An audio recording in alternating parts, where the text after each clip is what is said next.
Education, the review of the federal schools, which was conducted by Michelle Salt on behalf of Indian Affairs, was presented to the elected council on March 30th. If anyone wants a copy of the PowerPoint presentation that was made, copies can be picked up at the council office. If you want a copy of the full 69-page report, it can be emailed to you if you provide us with your email address. The report included a number of findings related to relevance, effectiveness, efficiency, and economy that we were already aware of and which we have been stating to Indian Affairs for some time now. One of their findings was that Indian Affairs, Ontario region, is not well suited to operate federal schools on reserve. Another was that the role of language and culture plays a critical role in the education of students at Six Nations.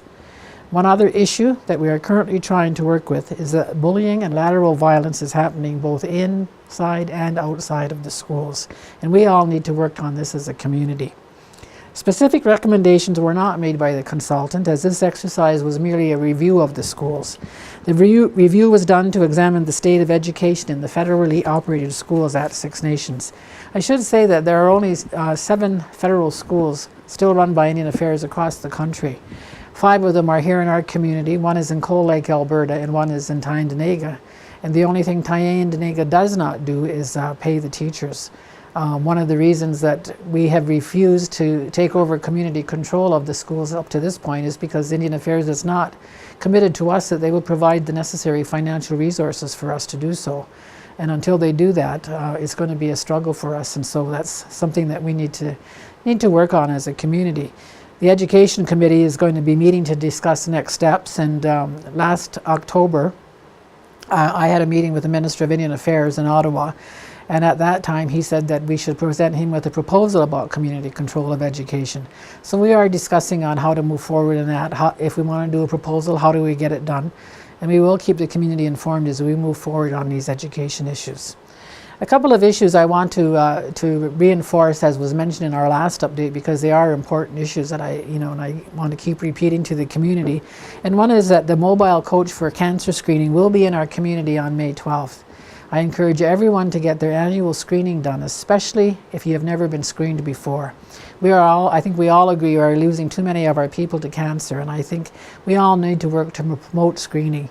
The Gane Yohs lab also has a stool check kits available for men and women aged 50 to 75, which can be used for colon cancer testing.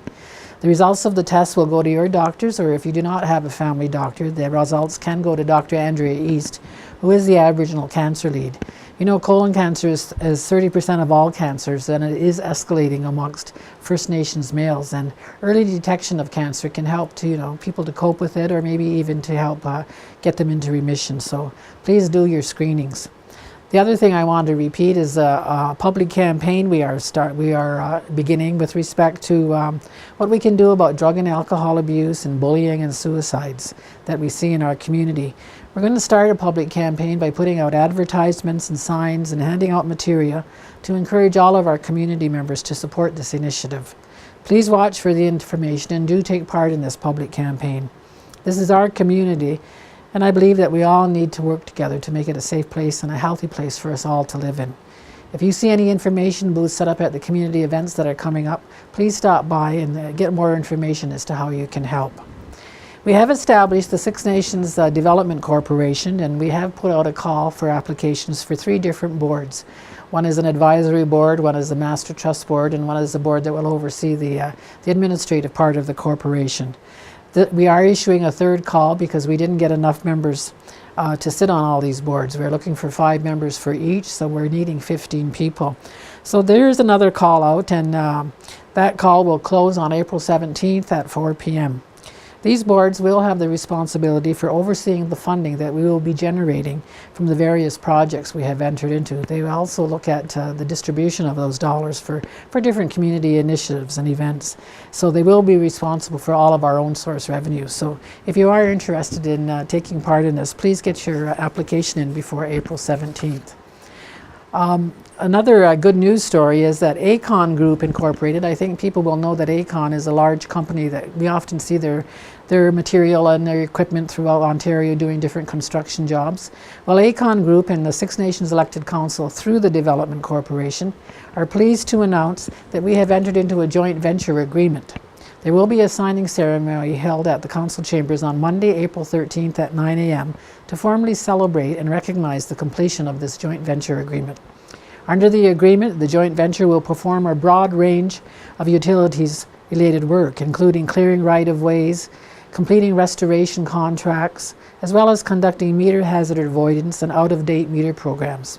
Work will be located within the Haldeman Tract area of southwestern Ontario.